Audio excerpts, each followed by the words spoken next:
والذين هم عن اللغو معرضون والذين هم للزكاة فاعلون والذين هم لفروجهم حافظون إلا على أزواجهم أو ما ملكت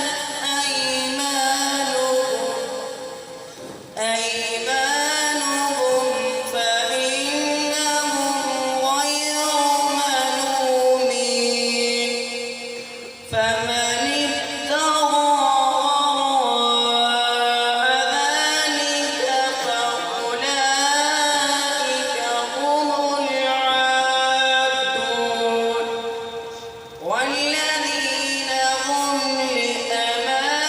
لأماناتهم وعهدهم راعون والذين هم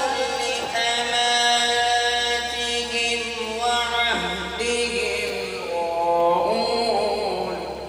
والذين هم على صلواتهم